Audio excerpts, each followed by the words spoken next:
بسم الله الرحمن الرحيم. اللهم صل على سيدنا ومولانا محمد وعلى ال سيدنا ومولانا محمد وبارك وسلم وصلي عليه. رب زدني علما، رب اشرح لي صدري ويسر لي امري واحلل عقدة من لساني يفقهوا قولي. قاضي نو موږ ویلو چې په دې کې به موږ په علم النحو کې موږ شپږ باسونه کوو. اول د مفرد مبارک یو، بیا د مرکب، بیا د معرب، مبني، عوامل او معمول. نو پرون سبق کې موږ عوامل ویلو. موږ ویلو چې عوامل اول په دوه قسم دي، عوامل لفظیه او عوامل معنویه. بیا موږ ویلو عوامل لفظیه دا چې نه دا 98 دي، په درې قسمونو باندې دي: حروف عامله، اسماء عامله، افعال عامله. او په یوه موږ ویلو چې حروف عامله بعض دي چې په اسم باندې داخليږي، هغه 15 دي، او بعض دي چې په فعل باندې داخليږي. اسماء عامله لس ویلو او افعال عامله دا ویلو. په دې کې یو زمانہ په نه پاتې شو د افعال د عوامل معنویه. د عوامل معنویه ته چې متخکاری نه یعنی عمل کړی او دغه عامل منګ نه اینو او نه لیکو او نه اورو، او دا دوه څه دي. یو دا مبتدا ده او دویم دا چې فعل مضارع چې خالی وي د ناسب او د جازم نه. لکه هو لکه یضرب ته یضرب، نه یضرب کې دا فعل مضارع مرفوع ده او په دې باندې عامل لفظي نشته لري. نو موږ دا عامل معنوي ده، او جنا عامل معنوي څه لري؟ خالی ده د ناسب او د جازم نه. پوښوي او یا مبتدا لګته زید قائم، نو په دې کې دا زید مرفوع ده دغه د وجنه د مبتدا د وجنه عامل څه لري؟ عامل ابتدا ده. پوښوي بیا په دې کې اختلاف ته چیرې په مبتدا او خبر ځوانو کې عامل معنوي ده. یو قول پکې دا چې مبتدا او خبر ځوانو کې عامل معنوي دي چې مبتدا ده ابتدا ده، او دویم دا ده چې په مبتدا کې خو عامل معنوي دي چې ابتدا ده، او په خبر کې عامل لفظي دي چې هغه مبتدا ده. پوه شئ. او دریم پکې دا ده چې را مبتدا او خبر ځوانو په یو بل کې عامل دي. مبتدا په خبر کې عمل کړی دی، خبر په مبتدا کې عمل کړی دی. پوه شئ. دینه بعد منګه اخري خبره نن سبق کې مونږ وایو معمولات. په علم النحو کې 28 معمولات دي. ټوټل به څو معمولات دي؟ 28 معمولات دي. په دې 28 معمولاتو کې یو چې نه دا فعل مضارع ده، یو سره فعل مضارع، او 27 چې نه اسماء دي. بیا په دې 27 کې بعضې داسې دي چې هغه اصالتن معمول دي. اصالتن معمول دې ته ویل کېږي چې هغې کې په منځ کې څه واسطه نه وي، بلکې د عامل هغه عمل ډایرکټ په هغې باندې ښکاره شوی. او بعضې پکې داسې دي چې هغه کې هغه تبعا معمول وي. تبعا معمول مطلب دا دی چې د دې عامل دا عمل په دې کې ډایرکټ او په بلا واسطه چې نه لږ شي، بلکې په واسطې سره په دې کې د عامل هغه عمل ښکاره شوی. پوه شئ. نو طبعا معمولات دې دا 15 دي چې هغې ته ویل کېږي توابع. څه ورته ویل کېږي؟ توابع 15 دي. او اصالتن چې دې دا سوري دا 22 دي. سوري 22 دي. یو پکې سره یو پکې فعل مضارع دی. پوه شئ مې باندې معمولات دا ټوټل سوري 28 دي. ټوټل سوري 28 یعنی 28 سورونه دي چې دا تا یاد کړل. نو تا ته پته لګي چې په دې باندې برابر راځي، په دې باندې سب راځي، په دې بچت راځي.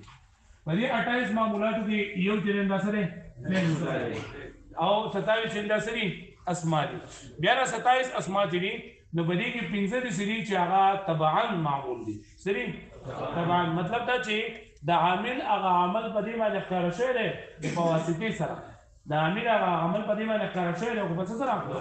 او اصالتن مطلب دا دی چې د عامل دا عمل په دې باندې ډایرکټ ښکاره شوی دی بغیر د واسطې نه.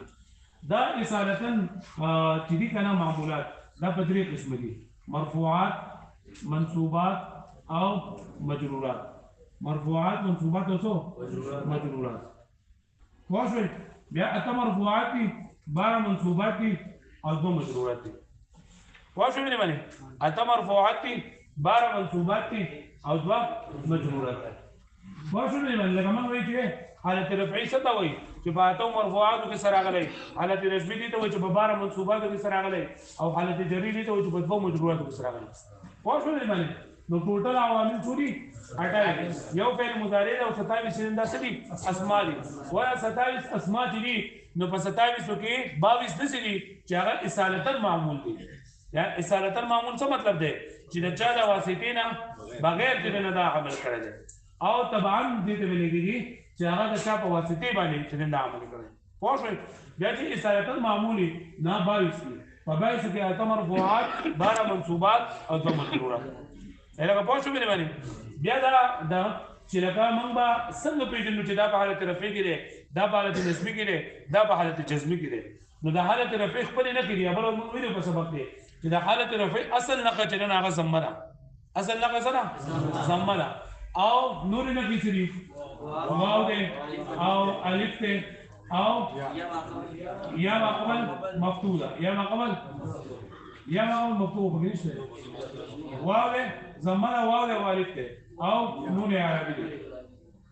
ده ده حالت نسبي دا فتحه په اول به سره فتحه په بعض صورتونو کې کسره دي کسره ورته په بعض صورتونو کې الف او یا مقبل مفتوح یا مقبل مكسور او بیا مثلا حذف د نون عربي او مجروراتو کې یو کسره ده دا اصلي ده کله کله فتحه راځي او یا مقبل مفتوح یا مقبل مكسور او حذف دا حذف د نون عربي دی دا چې کله په کلمه باندې زمر علاله یا په واو راغی یا په الف راغی نو موږ وګورو چې را په دې مرفوعات کې باندې یو څه خامخای کله په دې مرفوعات کې یو څه دا نه نو په دې باندې زمر نشي راتلی لکه په کلمه باندې په اخر کې یا به زمر راغلی یا به فتحه راغلی یا به کسره راغلی یا به واو الف نون دا به بدل شوی نو که بدل شي او به نو په دې کې باندې یو خامخای واښو باندې ها نو اته دې دا مرفوعات ټولي اته نمبر 1 فاعل نائب فاعل او مبتدا او بل سره خبر ده افعال ناقصو اسم ما ولا مشبهات بالاسم اسم او دا حرف حروف مشبه بالفعل خبر حروف مشبه بالفعل خبر او دلائل بالجنس خبر واضح دا شان دي منصوبات 12 منصوبات دي نو مفاعل خمسه څه ته وایي مفعول مطلق مفعول به مفعول له مفعول معه حال تمیز مستثنا دا هغه یادول دي آیا حال تمیز مستثنا بیا د دې چې په کوم ځای کې اسم لیکل دی ویل دی خبر لیکه دا قال ناقصو خبر زما ولا خبر او دا حرف مشبه بالفعل اسم البته من خبر لیکل دی لکه بسری کو اسم دا حرف مشبه بالفعل اسم او دلاله به اسم صحیح شو لا او مجرورات بدي مجرور بحرف جر او مجرور بالاضافه مجرور بحرف جر او مجرور دا ولې خلاصه کړل او توابع انده پنځري کم دي صفت تاکید بدل عطف بالحرف او عطف بیان دغه معمولات دي دلیل علاوه نور نه راځي بس دغه په کلام راغلي وس دا پیژندل دي فاعل دا د موږ راوړل فاعل څه ته ویل کېږي فاعل دې ته وایي کنه فاعل هغه اسم ته ویل کېږي چې مخکې د فعل یا شبه فعل راغلی او د دې فعل یا شبه فعل نسبت دغه اسم ته شوی هغه اسم كل اسم اسند الیه الفعل او شبهه هغه اسم ته ویل کېږي چې مخکې د فعل یا شبه فعل راغلی وي او د دې فعل یا شبه فعل نسبت دغه اسم طرف ته شوی وي نو دې ته ویل کېږي فاعل واښو به معنی د فاعل لپاره دا خبره ضروري چې دینه به همیشه لپاره مخکې فعل یا شبه فعل راغلی مخکې به د فعل یا شبه فعل راغلی واښو لکه ضرب زید نو ګوره ضرب زید ګوره لکه چې زید دا فاعل دی ولې دا مخکې سره راغلی فعل یا د مخکې شبه فعل راغلی مکه به سره راغلی شبه فعل راغلی واښوي چې فعل راغلی او د دې فعل یا شبه فعل نسبت دلته شوی نو دې ته فاعل ویل کېږي دا فعل دی کنه دوه قسمه قاعده دي یو دا چې فعل هم په کوم ځای کې واحد راوړو په کوم ځای کې به تسنیه راوړو په کوم ځای کې به جمع راوړو او دویمه دا ده چې په کوم ځای کې به د فعل لپاره فاعل مذکر راوړو او په کوم ځای کې به د فعل لپاره فاعل سره راوړو مؤنث راوړو د واحد تسنیه کې اسانه خبره ده چې کله د فعل لپاره فاعل اسم ظاهر وي کله چې د فعل لپاره فاعل څه وي اسم ظاهر وي نو دا فعل به همیشه لپاره واحد راوړل کېږي لکه ضرب زید، ضرب الزیدان، ضرب الزیدون، جاء المسلمون. په هر دی کې فعل د لپاره فاعل چې اسم ظاهر وو نو دا فعل به همیشه لپاره واحد راوړل کېږي. پوه شئ؟ دویم نمبر چې کله د فعل لپاره فاعل اسم ضمیر وو،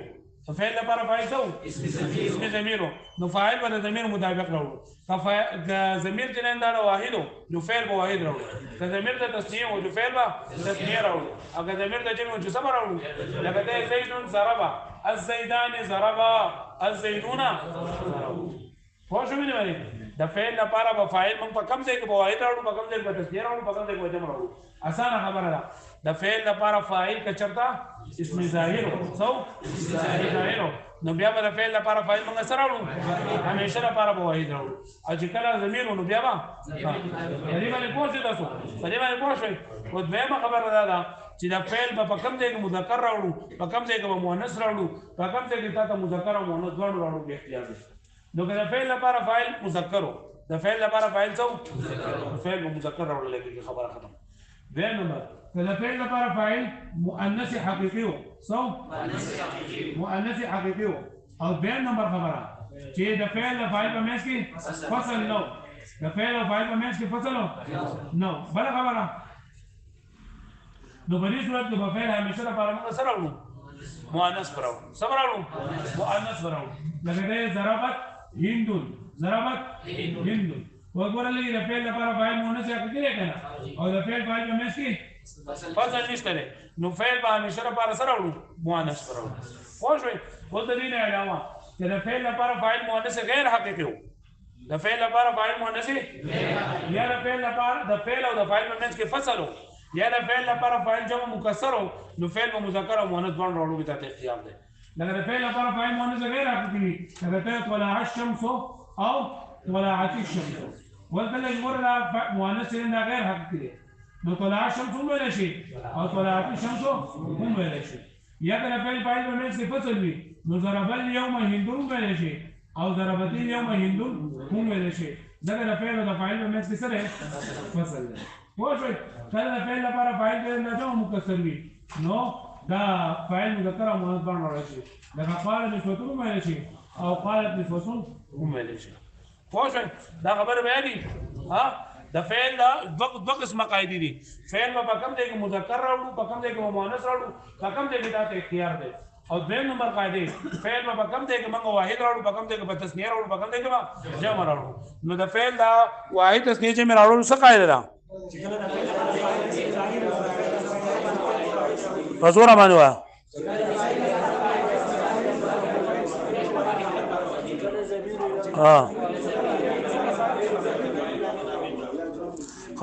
یو پکې دا ده کله چې د فعل لپاره فاعل چې دا مؤنث حقیقي وي، د فعل لپاره فاعل ضمیر وي، ضمیر څه وي؟ د فعل لپاره فاعل ضمیر وي نو بیا به هم ضمیر د مؤنث وي. د فعل لپاره فاعل ضمیر د مؤنث وي نو بیا هم فعل مؤنث راوړل کېږي. پوه شئ؟ په دې کې دوه صورتونه دي چې په کې فعل لپاره فعل مؤنث راوړل کېږي. یو چې کله فعل چې دا مؤنث حقیقي وي، د فعل لپاره فاعل مؤنث حقیقي وي او د فعل فاعل په منځ کې فصل نه وي نو بیا به موږ فعل به مؤنث راوړو. دویم دا چې کله د فعل لپاره فاعل د مؤنث ضمیر د څه وي؟ د مؤنث ضمیر نو فعل به هم همیشه لپاره موږ سره راوړو مؤنث راوړو. پوه شو مې باندې؟ نائب فاعل دویم نمبر نائب فاعل دې ته ویل کېږي چې پای کې د فعل مجهول دا هر اسم ته ویل کېږي چې دې نه مخکې فعل مجهول راغلی وي، د دې نه مخکې څه راغلی؟ فعل مجهول راغلی او فاعل د هغې نه وي. كل اسم ركب كل اسم ستعرف تهدني لكن مو ولو كل اسم حذف فاعله واقيم المفعول مقامه. چې دا هغه اسم دی چې دا غي فاعل ته نه حذف کړی شوی او مفعول دا غي قائم مقام راغلی. د فعل مجهول سره د نائب فاعل راتلو هم دا قاعده دي کوم چې بده کې ذکر شوی. پوه شئ؟ مؤنث او مذکر راوړو کې اختیار بیا وایم ومعنی چې کله فعل لپاره فاعل مؤنث غیر حقیقي وي، یا د فعل او فاعل په منځ کې فصل راغلی، یا د فعل لپاره فاعل جمع مکسر وي، نو د فعل او مذکر او مؤنث دواړه راوړو کې تاسو اختیار دی. دا مو وی کنه ومه کنه درې صورتونه بیا او که چې اوس دغه کې کنه دا دلیل مجهول مثال جوړای دا کوم مثال نه ضربت هند ضربت یوم طلع الشمس طلعت الشمس دغه فعل مجهول مثال دی صحیح شو نه دریم نمبر دی نه دا مبتدا او خبر مبتدا څه ته ویل کېږي چې هغه د کلمې په شروع کې راغلی هر هغه اسم چې د کلمې په شروع کې راغلی د ابتدا شو او دا د عامل لفظي نه خالی دا عامل لفظي نه خالی بیا چې د چا نسبت شوی هغه ته ویل کېږي خبر او چاته چې نسبت شوی هغه ته څه ویل کېږي مبتدا مبتدا د بل نوم څه وایي مسند الیه او خبر د بل نوم څه وایي مسند ورته پوه شئ د مبتدا او خبر په قاعدو کې دا دي چې مبتدا همیشه لپاره معرفه وي مبتدا همیشه لپاره معرفه وي او خبر اکثر نکره وي خبر اکثر کچرته مبتدا د سوا چې دا نکره محض وا نو نکره محض مبتدا نه واقع کیږي ها که بنکره کې تخصیص پیدا شو که بنکره کې تخصیص پیدا شو نو بیا هم هغه نکره مخصصه دا مبتدا واقع کېږي شي د تخصیص د پیدا کېدو لپاره طریقې تاسو ویلي دي چې یا خو د صفت ذکر کړی شوی لکه ولا عبد مؤمن خیر من مشرک یا لما او د الا نو رسول راغلی او نور ویلي یا پکې مبتدا خبر چې خبر پکې جار مجرور پکې مقدم شي دا یې وجه تاسو ویل دی په وای واښ او چې خبر دا عام طور باندې نکره راځي خبر عام طور باندې نکره راځي کله کله خبر هم معرفه راځي کله کله خبر هم معرفه راځي لکه ته ابونا آدم محمد صلی الله علیه وسلم نبینا نو ځل لګي دا کله بیا مبتدا او خبر باندې معرفو نو چې کم پکې عالم او مبتدا جوړیږي او کم پکې دغه جواب خبر جوړیږي پوه شو مې یاد ده چې کم باول کې راغلو مبتدا او کم په اخر کې راغلو جواب صحیح خبر په دې باندې پوه شو تاسو په دې باندې پوه شو بیا دا افعال ناقصه دا موږ پرون ویلي دي افعال ناقصه چې هغه عمل نو افعال ناقصه عمل موږ ویل لري چې اسم لرب او خبر نه څه کوي اسم په مرفوعات کې او خبر په منصوبات کې ما ولا مشبهه بلا سبب موږ ویل لري چې اسم لرب او خبر نه نو اسم په مرفوعات کې او خبر په منصوبات کې ورو مشبه بالفعل پر موږ ویل لري نو د دې اسم په منصوبات کې او خبر په منصوبات لکه پوه شو مې باندې دا شان دلال دي دا وشو دا منصوبات دي نو دا دولس منصوبات دي سوې دولس منصوبات دي پنځه چې دي ته ویل کېږي مفاعل خمسه مفاعل خمسه مفعول مطلق او مفعول به مفعول له او مفعول معه او مفعول فيه مفعول مطلق دې ته ویل کېږي مفعول مطلق دا په اصل کې مصدر وي مفعول مطلق په اصل کې څه وي نو موږ وایو مفعول مطلق دا سره هر هغه مصدر چې د فعل نه وروسته راغلی وي او د دې فعل مذکور په معنی باندې وي هر هغه اسم هر هغه مصدر چې د فعل نه وروسته راغلی او د دغه فعل په معنی باندې وي لکه ته ضربتو ضربن نو تقریبا ترکیب موږ څنګه کوو ضربتو فعل او تو د نه په فاعل او ضربن مفعول مطلق فعل مطلق دا څه کوي چې دې سره هیڅ قسم قید نشته دا مطلق لکه مطلب د نون سره کو د به او د لغو د ماغو د دې قید او د دې سره هیڅ قید نشته د مطلق وایي خو شو دې معنی بیا مفعول مطلق چې نه دا د دریو شنو لپاره دي یا د تاکید لپاره دي د سره لپاره د تاکید لپاره او یا دا نوع لپاره لکه د جلستو جلسه القاری او یا دا عادت لپاره دي لکه جلستو جلستين او جلستو جلسات واو شوي کفاله وزن مغلره جو دا تاکید لپاره دي فعله دا لپاره دي د تاکید لپاره نوع لپاره او فعله دا عادت لپاره فعله دا عادت لپاره دي واو شوي معنی بیا دا چې مفعول مطلق دا به فعل مذکور په معنا باندې وي او کله کله د سوي چې د مفعول مطلق او د فعل د مفعول مطلق او د فعل ماده هم یو او باب هم یو ماده هم یو او باب هم یو لکه ته جلستو جلوسا اوس باب هم یو دی او ماده هم یو ده پوه شوي کله کله د سوي باب یو وي لکه دواړه ثلاثي وي او دغه بدل وي معنی بدل وي لکه جلستو قعودا دواړه مجرد دي خو لکه ماده بدله ده پوه شوي کله کله دغه باب هم بدلي او معنی هم بدلوي لکه ته فاوجس فی نفسه خیفه نو ګوره باب هم بدل دی اوجس چې نه دغه نه راغلی مزید نه راغلی او خیفه چې نه دغه مجرد نه راغلی او ماده هم بدل ده کله کله داسې وي چې ماده یو خو لکه بابونه یې بدلي لکه قرآن مجید کې څنګه دی وتبتل الیه نو تبتل لا باب تفاعل له او تبکیر ده مجید نه پوه شوې دې لغنه مفعول سری د باب تفعیل پوه شوې دې باندې ها بیا مفعول مطلق دا نور خبرې تاسو بل کتاب کې کړې دي چې دا لري او د کله لري فاعل هغه کیږي کله نه کیږي اړې له دونه به دې کوي مفعول به به نمبر مفعول به دې مفعول به دې ته لګيږي چې د فاعل لا فعل باغ باندې واقع شوی د فاعل لا فعل باغ باندې واقع شوی لکه ته ضرب زید عمرا ضرب زید عمرا ضرب زید عمرا وذ مفعول به د مفعول به څه ته لګيږي چې د فاعل لا فعل باغ باندې واقع شوی د فاعل لا فعل باغ باندې واقع شوی بیا مفعول به دا خبره ده چې د مفعول به هغه کوم عامل چې کنه عامل دا کله کله محذوف وي نو هغه څلور صورتونه دي دلته کې پکې یو ځینې په مفعول به کې عام طور باندې منادا بیانېږي منادا د مفعول به په باب څه ذکر کیږي چې منادا هم د سیدا چې د دې نمک فعل محذوف او دا منادا په اصل کې مفعول به وي منادا په اصل کې څه وي با ندا په اړه کې یو څو خبرو پیژندلې حروف ندا هغه حروف دي چې په ذریعہ سره چې आवाज کیږي منادی هغه چاته وي څوک چې आवाज کوم کوي منادا د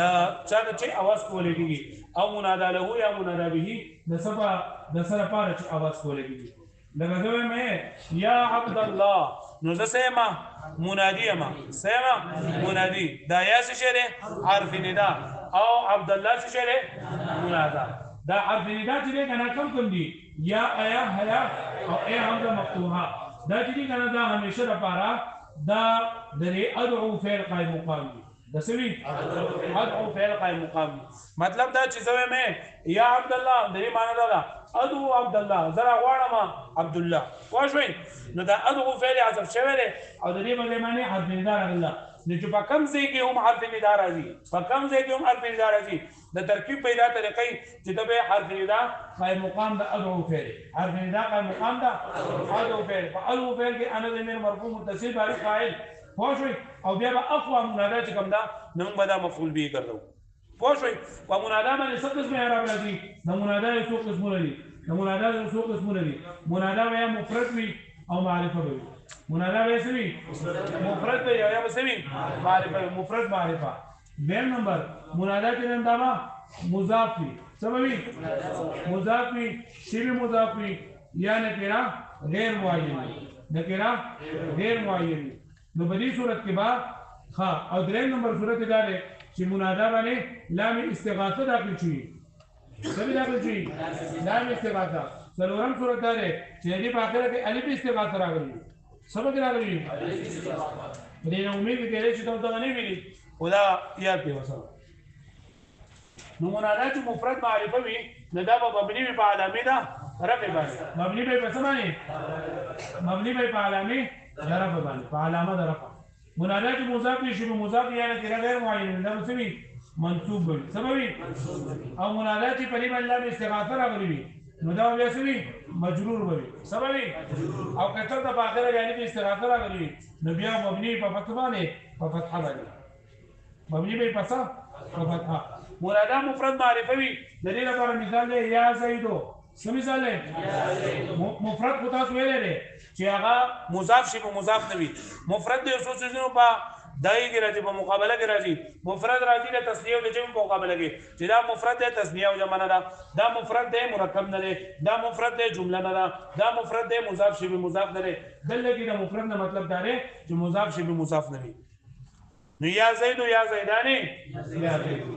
چې منادا مضاف وي د اندلې منادا نسبت شوی وي چاته لکه یا عبد الله یا عبد الله نو دلته ګوره منادا چې دا مضاف تا نو منصوب ده منادا شبه مضاف څه ته ویل کېږي لکه څنګه چې مضاف بغیر د مضاف الیه نه راځي څنګه چې مضاف الیه د مضاف سره چې کله مضاف الیه یو ته شوی نو خپل معنی نه ورګي د قشان دی د شبه مضاف سره چې کله مضاف الیه نه جوړ شوی نو دا خپل معنی نه ورګي دا شبه مضاف په اصل کې د اسم فاعل وي پوښي لکه یا طالعا جبل طالعا جبل معنی سره اے بغیر ختم کیا نو اس کته دا جبل ټکټ کې طالعا ته اے ختم کیا نو بغیر ختم کې معنی دا نه ورګي نو څنګه چې لکه مضاف شي به مضاف ته لکه څنګه چې مضاف الیه په خپل معنی ورکول کې محتاج وي د قشات دا شی به مضاف هم په معنی ورکول کې خپل مضاف الیه محتاج وي یا طالعا جبل صحیح شو او کله چې نکره غیر معین وي نکره غیر معین وي لکه یوړون سړی وای چاته یوړون سړی چاته وای چې یا رجلن خذ بيدی پوه شو اوس ړون سړی دا خبره به ضروري ده ځکه کډون سړی نه دی او اسی عام سړی نه ته ټیچر کله مال الله سونی سا ها نو دا چې نو تاسو ولې ویلو په معرفه کې چې یو دی په معرفه په اقسامو کې معرب بالنداء معرفه بالنداء کنه یعنی یو کس چې دا غیر معین دی دا بالنداء په ذریعہ سره ذاته متعین کې چې دا بالنداء په ذریعہ سره متعین شو نو بیا منادا نکره غیر معین نشوله او معین شو لکنه نو بیا به دا اعراب نه نو موږ وایو چې دا یوړون سره وای چې یا رجلن خذ بيدی وسړون سره وای هغه چې आवाज وکړو کوڅه متعین کړل چې لکه تلاش راکړه پرې پوه شئ ها نامي استغاثه ته ویل کېږي چې د فریاد کولو په وخت کې دا چې نه دا د پرې په شروع کړی لکه دا یا لزیدین یا لزیدین نو دا استغاثه چې نه منادا دا مجرور ده آیا یې باخر کې الف استغاثه لږ شي لکه وا زیدا یا مندوب مصاب منادا مندوب ته دا مفتوح وي لکه وا زیدا واښو به معنی پرې پوه شئ تاسو دریم نمبر ده مفعول له څه ته ویل کېږي چې هغه د حاصلولو لپاره یا د هغه د وجنه دا فعل مذکور چې دا واقع شوی پدې کې بیا دا چې مفعول له پدې کې لکه لام حرف جر چې دا په اصل کې موجود وي او مفعول معه کې ما موجود وي په مفعول کې فی موجود وي په اصل کې مفعول له څه ته ویل کېږي چې دا هغه د حاصلولو لپاره یا د هغه موجود وي د وجنه دا فعل مذکور چې دا واقع شوی نو دوه قسمونه شول دا غیر حاصلولو لپاره فعل واقع شوی دی ضربته تعذيبا ضربته واسمه ته چې دا غیر حاصلولو لپاره دا فعل مذکور واقع شوی ضربته تعذيبا ما هو واقع دا ادب حاصلولو لپاره نه دا فعل مذکور څه وحل دي کنه د غیر حاصلولو لپاره واقع شوی دی یعنی دا وحل د ادب حاصلولو لپاره واقع شوی دی چې دا غیر حاصلولو لپاره دا فعل مذکور واقع شوی یا دا هغه د وجنه دا فعل مذکور واقع شوی لکه ته قعدت عن الحرب جبنا ذکینا اسم د جمنا د وجه د بوزدلینا نو ګور دا بوزدلی موجوده ونه دا فعل مذکور واقع شوی چې دا غیر موجود وي د وجنه یا دا هغه د حاصلولو د لپاره دا فعل مذکور واقع شوی مفعول معه دا هغه اسم ته ویل کېږي چې دا څه واو نو ورستو راغلی چې په معنا د ما باندې وي دا څه واو نو ورستو راغلی چې په معنا د ما باندې وي لکه جاء البرد والجبات يقدر على سرا بجبرونا او جاء الجلاد ما والخشبه جلاد راغلی سره د لختنه وایي ویل مفعول فيه څه ویل کېږي چې په هغه کې دا فعل واقع شي یعنی ها مفعول فيه د بلنم سوی ظرف ورته وي ظرف ورته وي یعنی هغه زمانہ یا هغه وخت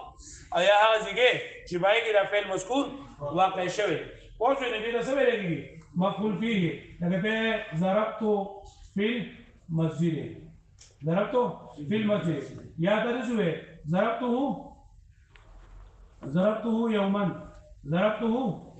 يوما ما غلصو يورد موالم دا يوم البقسره مفعول فيه لکه پوه شو مې معنی مفاعیل 500 به جندلو مفاعیل 5 چې دا غیر لپاره فعل واقع شي نو به کوم مفعول وي دا غیر لپاره مفعول له هغه باندې فعل واقع شي نو څه ورته وایي مفعول به چې دا فعل مذکور په معنی باندې نو څه ورته وایي مفعول مطلق او چې باغې کې را فعل واقع شي نو څه ورته وایي مفعول به په دې پوه شئ ها شپږم نمبر 13 هغه حال دې ته لګيږي حال هغه اسم ته لګيږي چې هغه د خپل فاعل یا د مفعول یا د فاعل او د مفعول د دوانو هيئت بیانوي پوه شو مې معنی د فاعل یا د مفعول او د دوانو هيئت بیانوي یعنی چې دا فعل مذکور د نه په کوم حالت کې واقع شوی دی د چا چې حالت بیانول کېږي ته لګيږي ذل حال د چا چې حالت بیانول کېږي څه وایي ذل حال د چا چې حالت بیانول کېږي څه وایي ذل حال او کوم څه چې حالت بیانوي ته څه وایي حال لکه جاء زید راكبا جاء زيد راكبا دې ګورا دلته دې زما خواته زید راغی لیکن دراتلو د حالت دې نه دایسو دا څو پوه نو دا چا حالت بیان شوی دی زید نو زید ته وسوي ذل حال څه ترتیب وکاو جاء في زید ذل حال او راكبا دې حال ذل حال سره خپل حال نه فاعل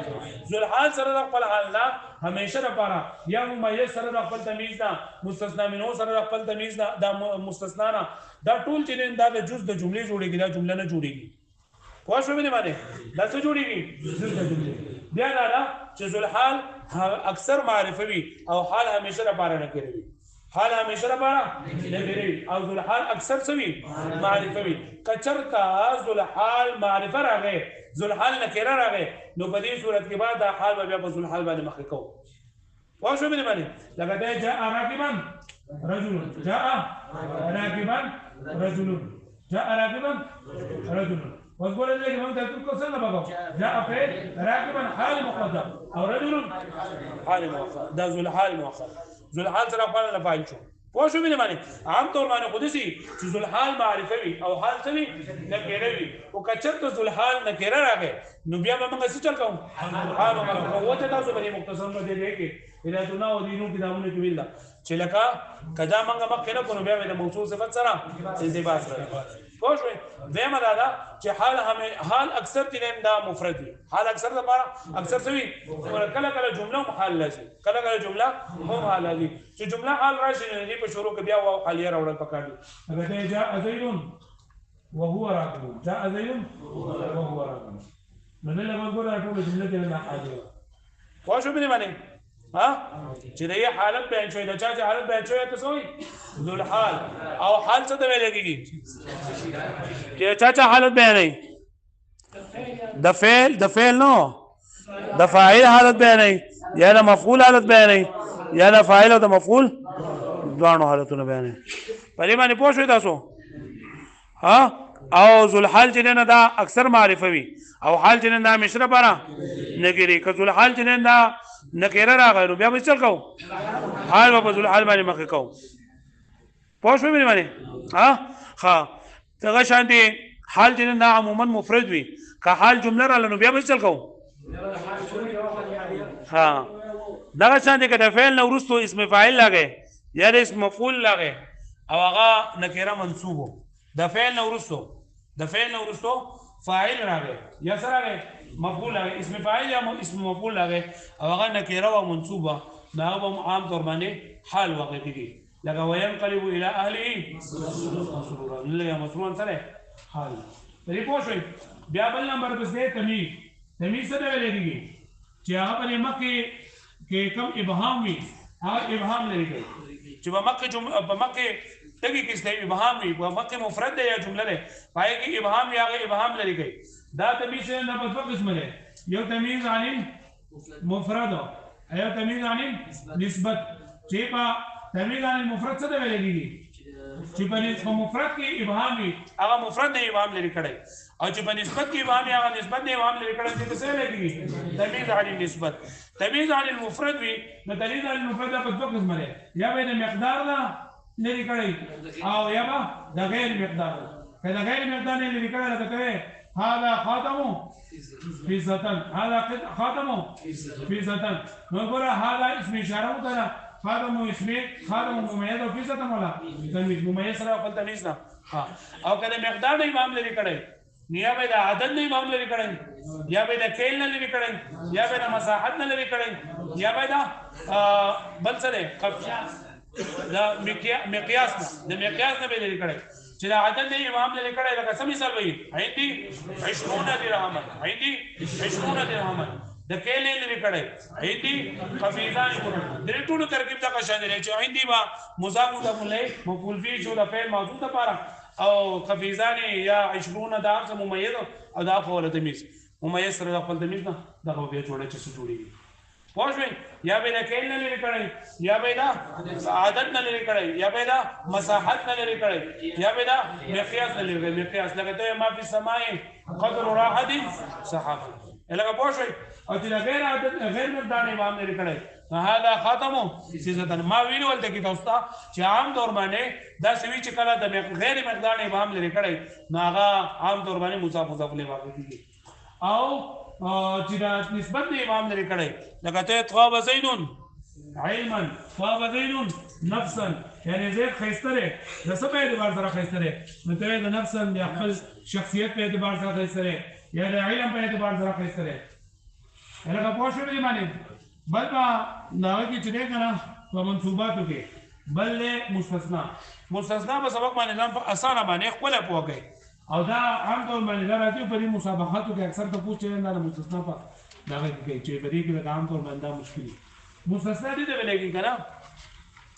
چې دا هر هغه اسم ته ویلېږي چې د دې نه مخکې کوم اسم ته نسبت شوی دی د دې نه هغه نسبت دي ته نه شي حروف استثناء هغه لستی کم دي الا خلا عدا حاشا ما خلا ما عدا ليس لا يكون غير سوا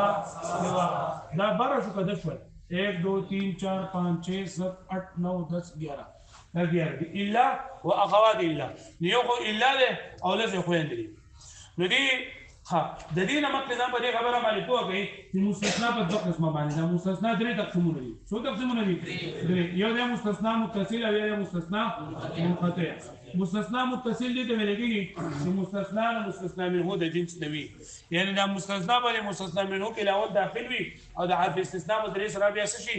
راوځي دي ته مستثنا متصل وي مستثنا منقطع دي ته ویل کېږي چې مستثنا او مستثنا منه د جنس نه وي مطلب دا کنه دا مستثنا باندې مستثنا منه کې د سم داخل نه چې داخل نه راوځي څنګه هغه جاءني القوم الا زيدا نذكر دا مستثنا متصل دغه چې دا زید لري قوم یو جز دی یو یې سیده پوښوي او چې مستثنا مقته جاءني القوم الا حمارا دا حمار په دې کې داخلو پوښوي دویم نمبر دی مستثنا مفرغ او مستثنا غیر مفرغ مفرغ د لګون په دلګي مستثنا مفرغ او غیر مفرغ چې مستثنا منه پکې مذکور نه وي یوه دې لګي مستثنا مفرغ او چې مستثنا منه پکې مذکور نه دي رسوي لکه جاءني ما جاءني الا زيد نو پیدا وسوي مستثنا مفرغ او ته جاءني القوم الا حمارا دا مستثنا غیر مفرغ پوښوي دویم نمبر نه کلام موجب او کلام غیر موجب کلام موجب دې ته لګي چې پای کې نفي نه استفهام نه نفي نه استفهام پکې نه او غیر موجب څه ته ویل کېږي چې پای کې نفي نه استفهام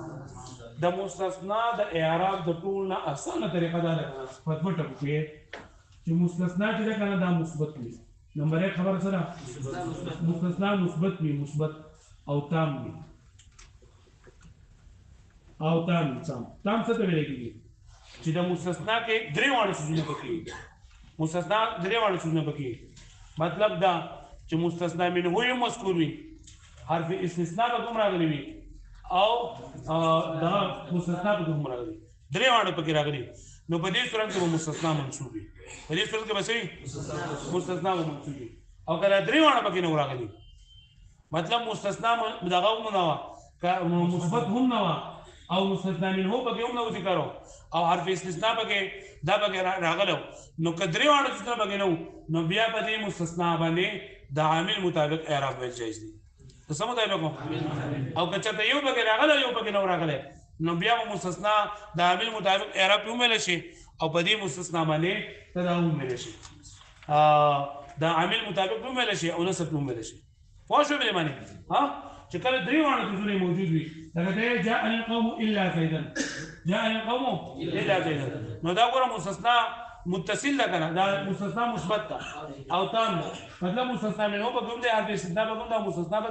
کوم دا نو کله مستثنا متصل او منقطع وي که مستثنا متصل او منقطع وي نو بری کې به موږ رسول مستثنا دا منصوب دا نه ورته منصوب دلته دا منصوب واښو مې باندې چې کله پکې یو نه راغلی لکه مستثنا منه پکې نه راغلی او کلام چې نه دا نه پکې نه کلام مثبت وي نه پکې مستثنا منه راغلی نو دای باندې موږ رسول دا عامل مطابق اعراب وي لکه ما جاءني الا احد وګوره دلته ما جاء جمله منفيه لكنا او مستثنى منه بدون نشتري مستثنى منه بقى هم نشتري بدل ما موجوده ما جاء فعل من وقايه من مرتبط اسمه مفعول به الا قا فقد تجد مستثنى مفرغ وكذا يعني مستثنى منه نو ذكر قال ومن مستثنى منه ده نرى الرسول بل قال الا حرف استثناء لغوه الا حرف استثناء صوت لغوه او دا الا بس حسب تبرزي لکه تاسو ان شاء الله ورسته پرې دوسو بلاغه او پرې بل کتاب کې وایي مختصمانی وي چې د حروف د حسب لپاره کلمات چې کوم راځي یو پای کې ما او الا ده سره ما او الا نو په کوم ځای کې چې مستثنا مفرغ و په کوم ځای کې چې مستثنا نو بیا به دې لږه مستثنا منه بدل او بسما او نه بری الا کلمه چې الا حرف استثناء او بلکې موږ وایو چې الا حرف استثناء دا لغو ده سره لغو مطلب دا دی چې دا به مستثنا منه او مستثنا ما پوه شو به باندې دې ترکیب څه لغوما ما جاءني الا احد ما جاء في نون وقايه منصوب تشديد مفعول به الا حرف استثناء لغو او احد ولا فاعل فعل سره الفاعل واذكر اللي انا عامل متابع ما يرى دي عامل درك الى جرى بلا وسكنا وزي ما رايته الا زيدا نقول عامل متابع بما پیش راو لکه دا ګرانه ده خبره ها چې کله به یو خبره او یو به نه یو خبره به یو به لکه دا مې جاءني الا زيد ولا شما او جاءني الا زيدان واش زمان قوت راغه مگر زيد نو ګوره جاء فعل نون وقايه منصوب تسمى مفعول به او زيد ولا سره فاعل الا ما حرف استثناء لغوي ولي بلغوي ځکه چې مستثنا مفرغ ده دا خبره وایي چې په کوم ځای کې مستثنا مفرغ وي کنه نو الله یې وځه مستثنا منه بس باندې ګرځم ادم الله کې استثناء چې دا به کیږي بلکې هم الله حرف استثناء لغو او رسل چې دا به عامل مطابق څه جوړي جوړه دا خبره وایي ها دلیل اقوى چې موږ به اسم لګي به خبر وای چې به اسم لګي به خبر وای لکه په منصوباتو کې نهم نمبر د افعال ناقصو خبر دی د افعال ناقصو موږ ویلي عمل ویل دی نو خبر په منصوباتو کې دی د ما ولا مشبهتان بلیس خبر په منصوباتو کې دی د حروف مشبهه بالفعل اسم چې دا په منصوباتو کې دی او دا لا ينفي اسم په منصوباتو کې دی ختم شو خبره بل مجرورات صحیح مجرورات کا څو قسم دي بدوا یا مجرور به حرف جر یا مجرور به حرف جر دي چې مکه دي حرف جر راغله مجرور به اضافه دي چې مکه دي سره راغله مضاف راغله د اضافه څو قسمونه دي دوا یو اضافه دي لفظي یو اضافه دي معنی اضافه دي لفظي څه ته وایي چې صيغه د صفت پکې مضاف په معمول طرف ته صيغه د صفت پکې او اضافه دي معنوي چې صيغه د صفت پکې مضاف نه په معمول واښو دې باندې دلیل باندې رنده توابع دي توابع په څو قسم دي پنځه کم دي صفات تاکید بدل عطف بالحرف او عطف بیان صفات څه ته ویل کیږي چې په ذریعہ د خپل مطبوع د معنی وضاحت کوي یا د خپل مطبوع د متعلق د معنی وضاحت کوي صفات څه ته ویل کیږي چې د خپل مطبوع د معنی ها دي توابع د تابع جمله تابع هر هغه دویم اسم ته ویل کیږي چې د لاولي اسم سره په اعراب او په وجه د اعراب کې وشي تابع هر هغه اسم ته ویل کیږي هر هغه دویم اسم ته ویل کیږي چې د اول اسم سره په اعراب کې او په وجه د اعراب کې وي پوښوي په اعراب کې مو په وجه یعنی کله ولې مرفوع د فاعلیت او د ذم مرفوع وي کله ولې منصوب د مفعولیت او د ذم مفعول وي پوښوي باندې ها نو صفات هغه دویم اسم ته ویل کیږي چې د خپل مطبوع وضاحت کړی مطبوع د تابع نه مخکې چې کوم ټکی وي د مطبوع وي پوښوي باندې د تابع نه مخکې کوم ټکی وي د څه مطبوع وي چې د خپل د مطبوع د معنی وضاحت کړی نو دیتا صفت بحاله وي څه وایي او چې د خپل د مطبوع د متعلق دا دغه کړی هغه څه وایي صفت بحال متعلق صفت بحاله دا پر څه مثال دی جاءني رجل عالم وذكر الذي دي عالم دي دا رجل د معنی وضاحت کړی زما خواته سره راغی چې سره عالم پوښوي صفت بحال متعلقه جاءني رجل ابوه عالم انما خواته سره راغی چې دا پلار عالم سره نو عالم دا دی عالم صفت بحاله د خپل موصوف سره په لاسو خبرو مطابقت وي چې په یو وخت په کې سلو پکړي پس کې فلس خبرو کې چې په وخت په څو پکړي بارا باندې سبجر کې به یو راغلی وای تسنیه جمع کې به راغلی معرفه نه کې به راغلی او په مذکر مؤنث کې راغلی رجل عالم دواړه واحد دي دواړه مرفوع دي دواړه نکره دي او دواړه مذکر دي واښوي صفات به حال متعلقه د خپل موصوف سره په پینځو خبرو کې ها او په یو وخت په څو پکړي دوا پکړي دوا پینځانو دوا پرڅم رجل عالم یې دواړه مذکر مؤنث کې او دواړه په وای تسنیه پرې پوښی تاسو ها بیا چې نو تاکید دی تاکید څه ته ویل کېږي چې هغه د خپل مطبوع د معنی کې دعوه کوي مضبوطواله پیدا کوي د مطبوع ته چې کوم نسبت شوی دی په هغه نسبت کې څه کوي مضبوطواله پیدا کوي پوه شئ د صفت مطبوع ته دا وایي په جمع د صفت مطبوع ته څه وایي موصوف د تاکید مطبوع ته مؤکد وایي د بدل مطبوع ته مبدل منه وایي د عطف بالحرف د معطوف مطبوع ته معطوف علیه وایي او دا بیان هغې ته څه وایي مبین پوه شئ نو تاکید څه ته ویل کېږي چې هغه د خپل مطبوع ته چې کوم نسبت شوی دی په هغه نسبت کې تاکید پیدا کوي په نسبت کې څه پیدا کوي تاکید پیدا کوي د تاکید دوه قسمونه دي تاکید لفظي او تاکید معنوي تاکید لفظي چې په تکرار د لفظ سره وي لکه دی جاء زید جاء زید ان زیدا قائم او تاکید معنوي پناه الفاظو کې راځي پناه الفاظ سره کم دي نفس عین کلا وکلتا نفس عین دا واحد تصنیع شوی د پاره راځي په دې کې به ضمیر هم بدله او دا به کوم بدله لکه جاء نفس عینه جاءني زید نفسه جاءني زیدان انفسهما ها او بیا كل اجمع اقطع اقصى دا تاکید معنوي د پاره الفاظ ٹھیک شو نه بیا بدل څه ته ویل کېږي چې نسبت کې مقصود دا بدل وي مطبوع د توتیه او تمهید لپاره وړل شي چې په نسبت کې مقصود د تابع وي مطبوع د سره لپاره وړل شي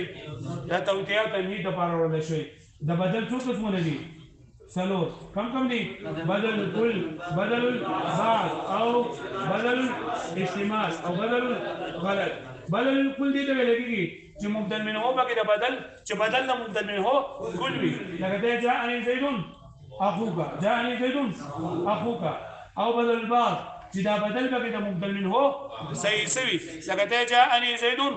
رأسه یا ضرب زید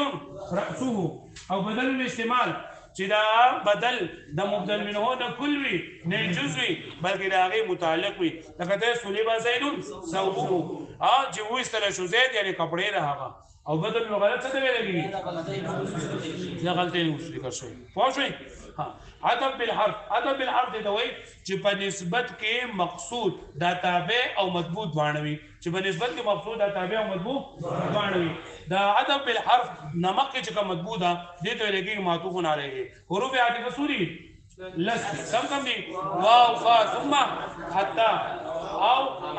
اما او لا بل لكن پوه شوئ د دې نه مخکې د څه وایي معطوف علیه او رسول څه وایي معطوف علیه سره خپل معطوف نه دا هم پرې واحد تسنیه جمع کې په معرفه نه کې رکې په مذکر مؤنث کې او په رفع نصب جر کې یو شان دي ټیک شو نه او پنځم نمبر دی عطف بیان دي ته ویل کېږي چې هغه یو داسې اسم چې هغه د غیر مشهور اسم نه وروسته ذکر شوی هر هغه اسم چې د هر هغه تابع چې دا غیر مشهور اسم نه وروسته ذکر شوی دا لکه جاءني ابو حفص عمر جاءني ابو حفص عمر نو څه لګي د مکه ته مبین وروسته څه وایي بیان دا علم نه وروسته یعنی غیر مشهور ټکی راغی نو دا به عطف بیان مبین وي دغه شان دی دا اسم اشاره نه وروسته اسم ظاهر راغی نو دا به مبین بیان وي لکه تلک الرسل پوه شوئ او دغه سبق دی نور په کې نشته بیا نور حروف غیر عامله دي حروف غیر عامله خو چې تاسو ته یاد دي چې کم دي چې هغه عمل نه کوي حروف تنبیه دي پکې او حروف تنوین دي پکې حرف رد ده پکې پوه شو مې معنی دا بیا چې دا معمولاتو ټوټل معمولات څو دي 28 معمولات یو بګه فعل مضارع را او 27 بګه سوري اسماء بیا 27 اسماء او 15 جنې دا سری اصالتن متوابع دي او 22 جنې دا بګه سری اصالتن دي بیا به اصالتن کې ات مرفوعات بار منصوبات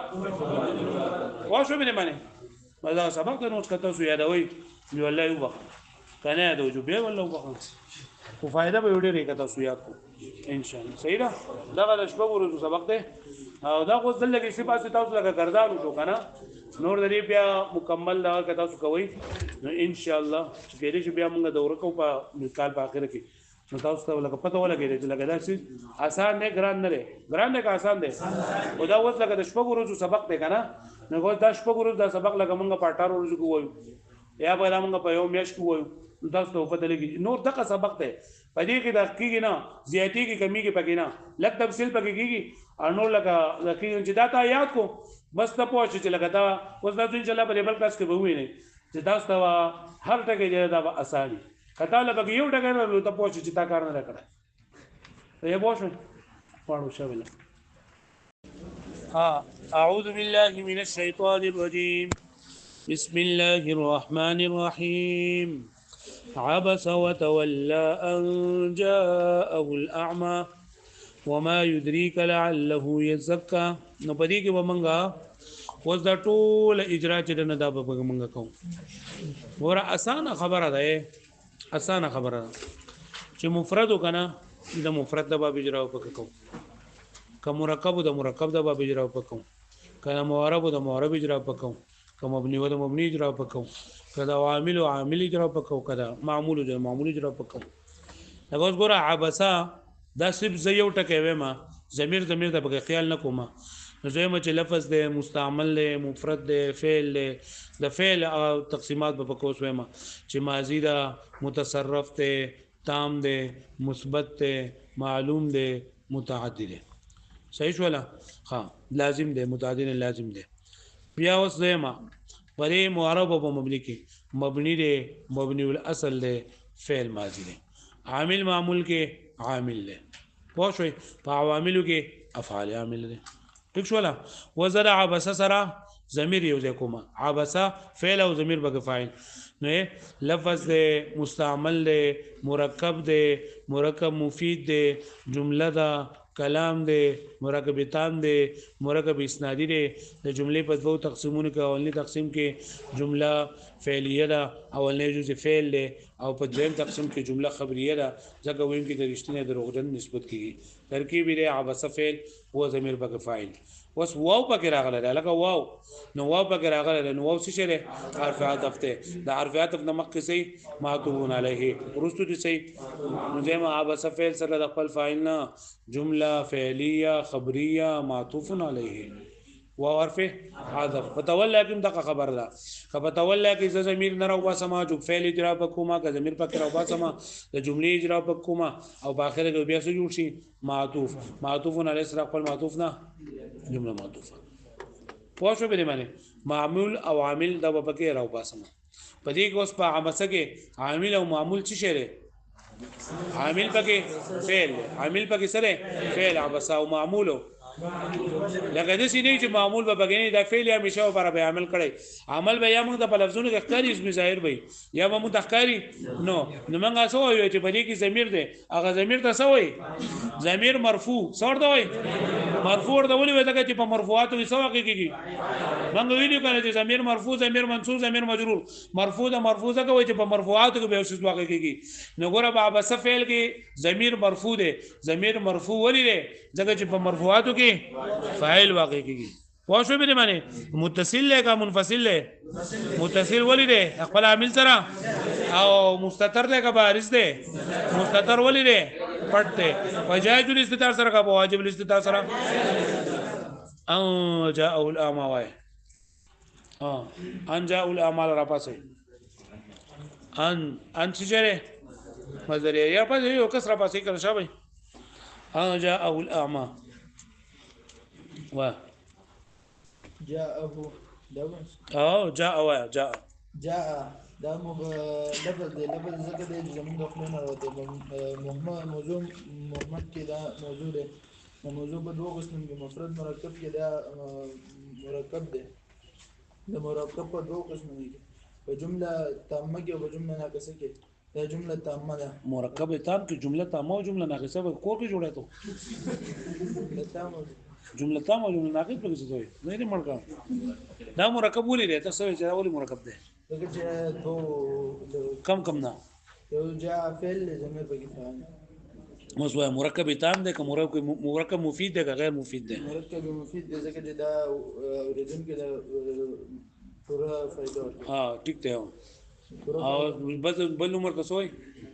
جمله مرکب اسنادي او تم د جملې په دوه تقسیماتو کې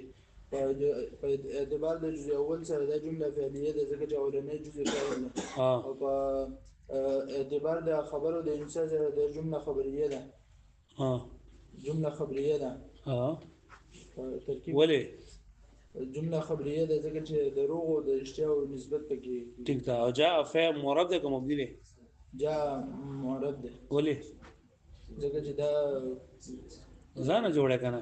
ورته معرب او مبني په معرب چې کوم فعل است مبنيات او فعل است پای کې وګوره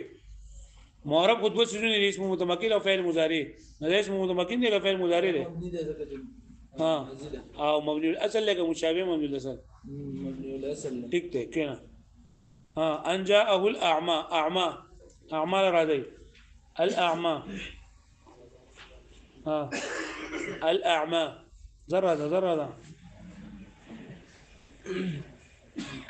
عامة ده مفرد لفظ ده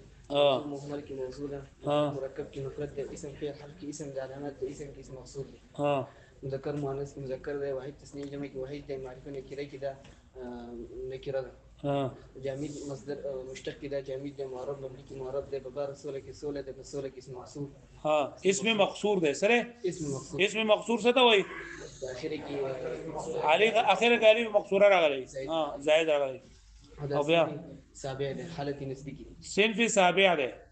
فسکی ده حالت رفعی تقدیری کی حالت رفعی کی ده دا الصنف السابع هو حالت رفعی ضمه تقدیر سره حالت نسبی په فتحه تقدیری سره حالت جری په کسره تقدیری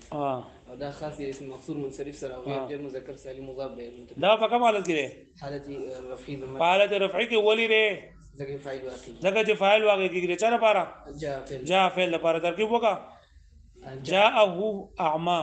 جاء فعل او هو ضمير مفعول به مقدم اعمى منصوب متصل مفعول به پورا وا ضمیر منصوب متصل مفعول به وس دا هو ضمیر منصوب ولې ده ځکه چې په منصوباتو کې څه جوړيږي مفعول به څه جوړيږي مفعول به او الاعمى دا په کمال کې ده هو ضمیر الاعمى اعمى په حالت رفعی ولې ځکه چې څه جوړيږي دا فاعل سره خپل فاعل مفعول به نه د فعلی خبره ټیک ټیک نه او ما یدریکا دله پرون پکې یو کس ویل موږ د دوی کچاوي یو بل نه پکې ته پوښتنه کو دیو بل نه پته پوښتنه کو لکه ته زمونږ نه کې موږ دیو بل نه کو دوت وکسان پاسه یو بل نه کوی ځا یو بل نه کوی لکه دا اجرا دیو بل سره کوی چې لکه دا پکې سره دا پکې سره دا پکې سره یو دې تر نه پاسه یو دې تر نه پاسه اولا ثانیه پکې مکه و چې دا د اولا د ثانیه دی اولا ولا کسان ځان خالص ننګره کړی دا سودان د زوتو کدا ولې بل ولا پاسه دې سره پاسه زر پاسه زر په زور وا دلته کې نږدې راشه دا مایک والا یا خلکو چې دوی ته ماشوته نه سګي چې څه نه شي زر راشه دوه کسان به نور ځان برابر وای هو ته تاسو کا وځه ته نه تاسو کا یو دري وایا ده موجود مفرد مرکب ده مرکب مفيد غير مفيد مرکب مفید جو تقسیم نور مون اور تسوي مرکب مفید تا جمله كلام تام اسمها ما شاء الله جزء اول جزء ثاني الجزء الاول كده جمله فعليه والجزء الثاني كده جمله خبريه ٹھیک ده ما شاء الله عميل معمول عميل لازم عليه ده معنوي معنوي ٹھیک ده معرب مبني معرب ده ذا فعل مضارع اصناف کې اسم متمکن دی کا پدای کې پس کې دی فعل مضارع دی په فعل مضارع په 5 7 2 کې دغه 5 په 5 کې دا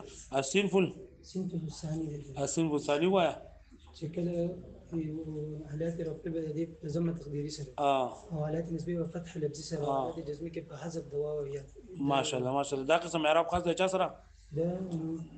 چې فعل مضارع چې په ناقصي یا دی او واوي یا دا ناقصي یا ټیک ته ما شاء الله کینه ما یدری کله الله یزکا وستر دنه تاسو کا ته دنه تاسو کا یزکا وای وای یزکا وای زروا وای موضوع اقسام وای ګنده نه وینم د موضوع په اقسامو کې څه شی دی ته وای مفرد مرکب کې ته وای کنه دا موضوع مفرد دی مرکب دی ولې ول تاسو ته کوی چې ولې ته بیا پته لګی چې په دې کې څه زمين او بسم مرکب دوه اقسام هلکه د مرکب ولې دی دو کلمونه جوړ شوي د دوه کلمونه کمی کمی دي دوه کلمې ها د چې نو چې دا یو بګي یس دی او بل کار دی دا دې موږ سره په کلاس کې یو نه هغه انا مبتدا یو مضاف او سوق مضاف الیه مضاف الیه دا خبر شو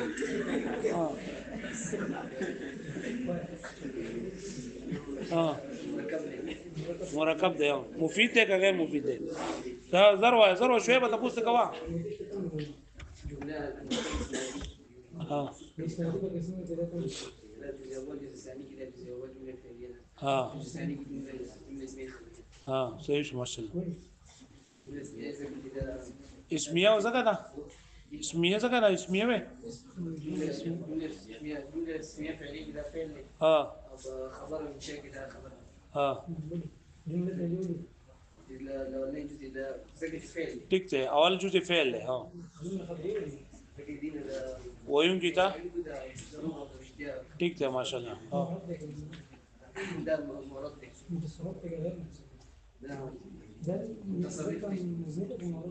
ده مراد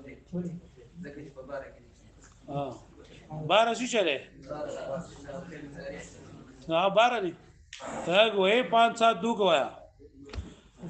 چې دا به فعل مضارع ده فعل مضارع معرب دی ولې معرب فعل مضارع اسناب کی تاسو کا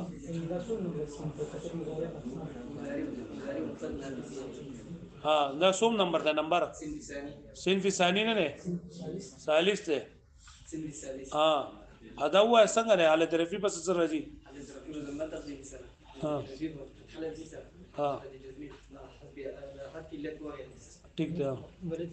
ها یو ها فتح لفظي بګنی ها ماشاءالله ټیک ده ها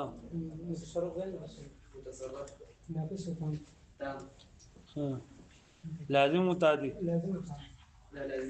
متعدی ها بس دا ده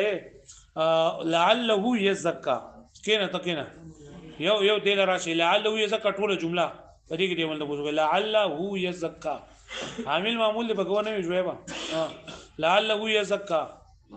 دا ټوله جمله بل ملګری ولا سره پاسه لعله يزكى شابه زر کوي کنه ها لعله يزكى وا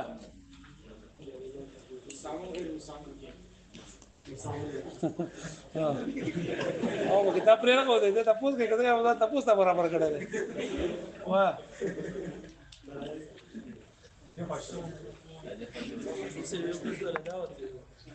ها ها وا ها وس وا موضوع مهمل کې موضوع ده موضوع په دوه قسمونو کې پردو مرکب کې دا مرکب دی مرکب ولې دی لکه چې دوه یا دوه نه زیاتې کلمې جوړ دي مرکب په دوه قسمونو مرکب مفید دی مفید دا مرکب مفید تر نور نمونه سوی جمله کلام مرکب دا مرکب اسماعیل ورته جمله په اعتبار دا ولې په اعتبار د ځان سره جمله اسماعیل ده ولې اسماعیل ده لکه چې دا نه کېږي سم دی او په اعتبار د انساني سره په اعتبار د اخبار انشاء جو ثاني پکې نشته دا پکې دا نه وکړل او تور جو ثاني پکې نه دا په اعتبار د جو اول سره په اعتبار د اخبار د انشاء سره اه اعتبار د اخبار انشاء کې دا خبره ده چې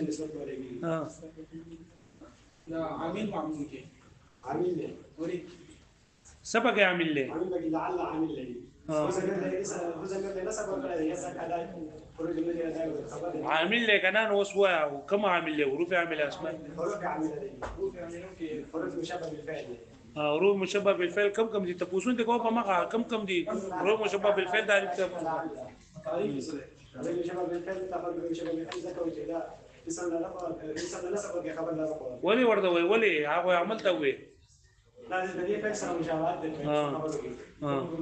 لازم کې درسي تر وړاندې مې مطلب دا شي سره سونه خپل چې دا په یو دې ترکه دا ان حق مشابه بالفعل دا خیال په فعل ماضي کې وي مبني پر فتحه کې یو معنوي عمل سره معنوي عمل دا سره کې لعل معنوي عمل هو لعل معنوي عمل دا چې دا سره کې دا اسم چې لعل په معنی د درجه باندې ها وصل کې پرې دی کې منګه یو خبر را کړو کنه چې په قرآن مجید کې لعل راشي کنه په مختصر سګي هدایتونه وکي لعل کې راشي نو بیا په معنی څه باندې تعلیل په معنی باندې ښا د پاره د دې معنی وکړو په قرآن مجید کې امیدونه نه امید دې چې وبشي امید نه ټول یقیني خبري نو قرآن مجید کې چې لعل راشي نو څه معنی باندې تعلیل لپاره جی وا ترکیب لعل حرف بحروف مشبه بالفعل وزمير اسم لعل ده فعل ذكر فعل ضمير فكي ضمير مرفوع متصل مستتر على فاعل فعل سره رقم فاعل جمله فعليه خبريه ده خبر لعل کې ده هو ضمیر نوم دی ورغه استو لعله مرفوع متصل ولی مرفوع وزمير منصوب متصل دی ها منصوب متصل منصوب ځکه چې بار منصوبات کې دي ها په منصوباتو کې څه واقع کیږي ځان جوړه لعل لپاره مفعول به ده لعله هو څه جوړیږي وې سم جوړیږي ها د څه وای کنه چې دا هو ضمیر منصوب څه کوي چې دا په منصوباتو کې د حرف مشبہ بالفعل لپاره اسم جوړیږي د حرف مشبہ بالفعل لپاره څه جوړیږي اسم جوړیږي دا ټټار دي ته کوو موږ دې فعل کړی بده دا سی دا ول وړي وخت تاسو کو کنه لعل په دې کې عامل کم دی معمول کم دی سسا عمل کړل با هو تاسو کو دا هو عامل له معمول له یزکا عامل له معمول له هو دا عامل له معمول لا معمول ولي دا چې لعل به عامل کړل موږ ته وقاری نه عامل به کیدار ضمیر به دې عامل عمل کوم د ښکاری نه کم نه اعراب کې محلي دی ولی راي محلي اوس کله د دې بځای باندې اسم معرب راغلی او نسب په دې باندې دا راغلی نسب په راغلی نسب په ښکار شو ځکه دا کم سین په واقع شوی دی مزارع د سین په اول دی کم سین په اول دی ځان جوړه دی مړه چې ځکه سین په اول دی سین په ثاني دی ثانیم نه دی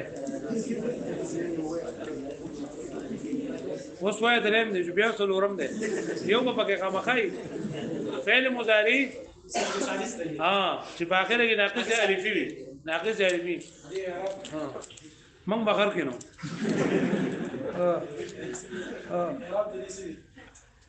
حالات في بزمات دې رساله دي حالات تسبيح په فتحه دې رساله دي لازم چې دا په حذف دې رساله دي ټیک اوس په کوم حالت کې واقع شي دا په حالت ترتیب کې واقع شي ولی دا چې خبر جوړیږي د لعل ټیک ته د لعل لپاره خبر دي اوس دا له کوم اوس ته تاسو وکړه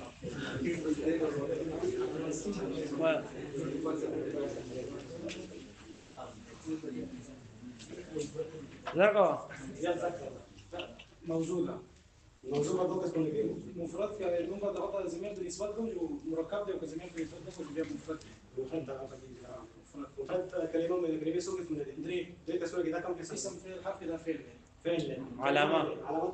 ځکه زمير مرفوع متصل ور سره راغلی دی اول کردان کې دا فعل به تقسیمات دي په اعتبار د زماني سره د مضارع ده ولی ځکه چې په اول کې علامات مضارع نه یا ټیک دی ماشاءالله په اعتبار د متصرف دی دا متصرف دی معلوم مشهور دی دا معلوم دی تام ناقص دی دا مرکب تام دی لازم متعدی دی دا مرکب متعدی دی فعل متعدی دی ها معرب هم دی دا معرب دی معرب په څو قسمه فعل مضارع اسم ممکن کې دا فعل مضارع ده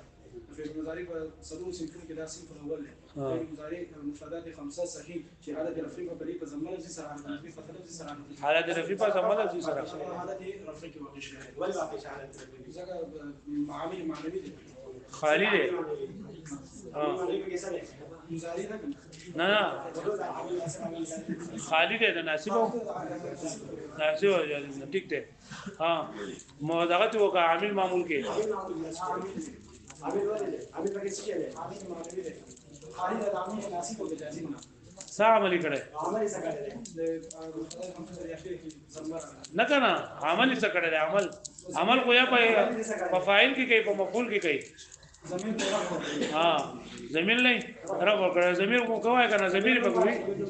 زمين مرفوع متصل مستتر ها مرفوع لري او مرفوع لري ځکه په اته مرفوعات کې فاعل واقع شي متصل ولري او ځکه د خپل عامل سره وزيره مستتر ولري توای کنه را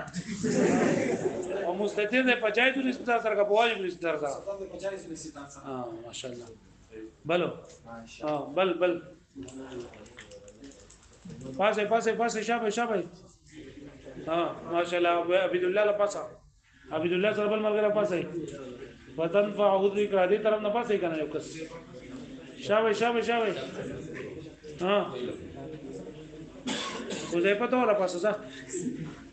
پاسه ځنه د پوس کوه پیږي ها یو دې ما تاسو ته ته جواب ورکو سیګرو غلط خو به کی کنه ها تنفع وصلها تنفع على بس زي كده ليه؟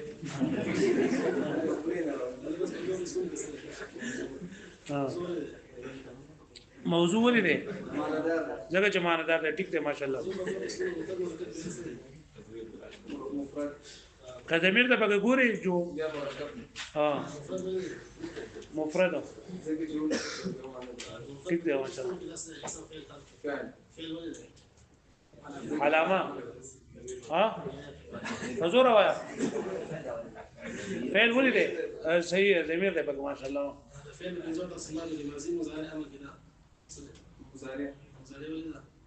تجي علامه مزارع ٹھیک ہے ماشاءاللہ لازم متعدد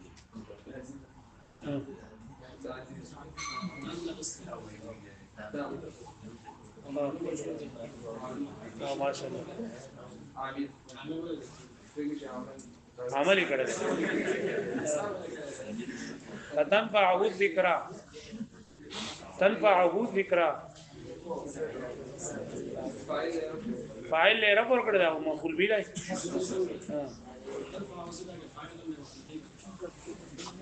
تنفعه الذکرى ما ورته سو فاعل به کوم دی ها ذکر فاعل ماشاءالله او هو تمیر ٹھیک ہے ماشاءاللہ تاسو یې مال راځي ها تنفع مورد کا مبنی ہے ٹھیک ہے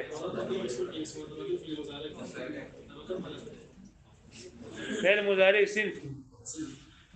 الصنف الاول لك ثاني لك درهم ده تنفع ها وای کنه اول لك درهم ده درهم ده اول صحیح وي درهم ناقص وي درهم ناقص وي الف وي تنفع کول الف ته پاک لګي صحیح ہے صحیح اول ده اول صرف اول رفعی کی ده رفعی کی ولی ده ځکه چې خالی ده دا ناسب او اجازه ټیک ده ماشاءالله کینه ده بس ده دا په دې طریقه باندې ګوره دا ځان لا اړوي ها چې څومره تاسو سره وقې کنه او څومره وخت دی له ورکو نو دا به چې تاسو سره وخت نه قرآن بل ملګری سره نه ځان قرآن مجید را لې پای کې ګوره دا الله رسول